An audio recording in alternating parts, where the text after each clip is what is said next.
Hey y'all, it's Lauren, and I want to talk about something that actually is important. It's not a rickroll. Don't worry, I'm not going to start singing or anything. We don't want to hear that. No, we don't. But before I continue, I just want to let you know the comment section this may get disabled. For those of you who don't know, YouTube sometimes disables my comment sections when I record on my phone, like I'm doing right here. But anyways, I normally turn them back on, so don't worry about that. But pardon me, I do that. I'm okay.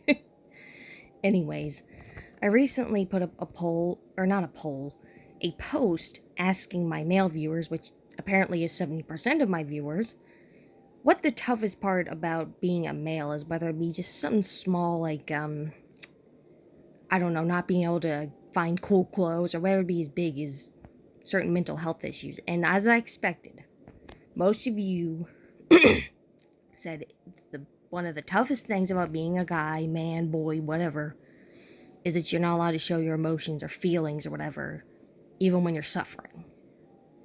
And some of you seem like you're going through some really awful things. Now, obviously, both males and females suffer through mental health issues, although I've heard that males are more likely to have these issues. I know boys are more likely to have autism, and I think men are more likely to have depression. I'm pretty sure they have higher suicide rates, which is probably linked to the depression, let's be honest. But I want to tell you something that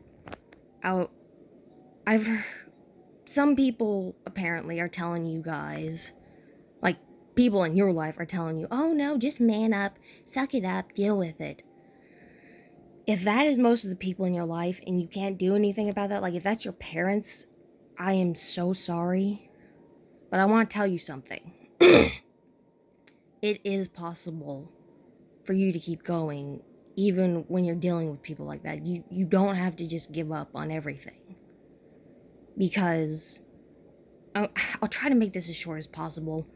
This story about my mom, and yes, I know she's not a male, but when you hear the moral of the story, you'll understand. She has suffered abuse for like probably the first near 30 years of her life from her mom, some of her mom's boyfriends, and my biological father.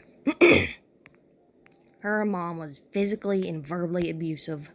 She treated my mom like crap. She made her do everything around the house while her mom would just get drunk at a bar.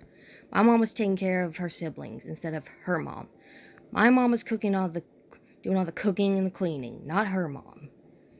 When she was just a little girl, she was doing all this while also getting verbally and physically abused, told she's crap. She used to cut herself from how mistreated she was. You know some of you, I hope you don't know what that's like, but I've heard that some people will cut themselves when they're really depressed. I've once considered doing it to myself, but I couldn't go through it, thank goodness. But she had to deal with some awful boyfriends that her mom had.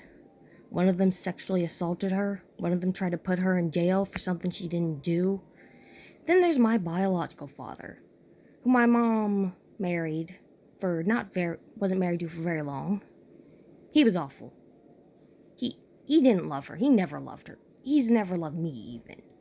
I don't think he loves anyone but himself, honestly. He is the most selfish son of a gun. Saying son of a gun isn't enough to describe him, though. I really should be swearing here. But she's gone through all of that. He cheated on her once he found out she was pregnant with me. He didn't want me to be born. He wanted an abortion. He didn't care about my mom. He's done awful things to her. I don't even want to name some of them. And my mom was also had to go through deal with bipolar. Severe bipolar.